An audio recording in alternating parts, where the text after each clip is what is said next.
So, kumusta mga kaibigan, no? Welcome back po sa ating YouTube channel. Well, it's me, Teacher Kevin PH, and we're back with another video. So, in this video, gusto ko lang magbahagi mga kaibigan kasi marami din nagtatanong. Nag-upload din kasi tayo ng video patungkol sa mga operating systems ng mga laptops, ng mga computers, no? And marami na rin tayong nagawang video patungkol sa paggamit ng mga modded version ng operating system. Yung mga light versions, no? Marami tayong ginagamit pang Windows. Meron tayong Operating Light OS, meron tayong Ghost Spectre, and tinatanong nila kung safe ba itong gamitin. Well, eto na mga kaibigan, huwag na natin tong pahabain pa. Okay? Kung nasa corporate site kayo, or for example, meron kayong opisina, meron kayong mga nasa opisina, nasa formal na trabaho, kung gagamitin nyo itong mga modded applications or itong modded operating system na to sa trabaho, it is not recommended. Okay? Clear tayo doon? It is not recommended. Why? Because light versions, maraming mga features ang wala na baka mamaya wala upon installation. No? For example, baka may gagamitin kayo, meron kayong i-install na software na kailangan ng kompletong drivers sa inyong mga computers. Baka dun magka-problema, no? Kapag gumagamit kayo ng modded or light version ng operating systems. Okay? Katulad nito mga kaibigan,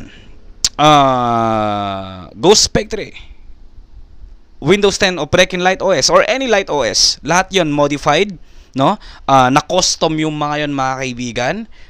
Maraming mga nawalang features, maraming mga programs or drivers ang nawala, and we need to manually download those drivers. We even need to manually re-enable, no, yung Windows update kasi may mga light OS na naka-disable na yung Windows update doon, and mano-mano dapat yung pag-upload or pag-download ng mga drivers. Nonetheless, kapag gumagamit naman tayo ng mga pro versions, no, yung regular installer ng Windows 10, whether it is activated or not activated, at least kompleto yung features. At least pwede natin siyang i-update regarding or with regards sa kung ano yung mga gagamitin nating mga applications. In short, mga kaibigan, kapag gagamit kayo ng Windows 10 Pro Regular or Windows 11 Pro Regular installer, no, wala tayong masyadong maraming sakit sa ulo dyan.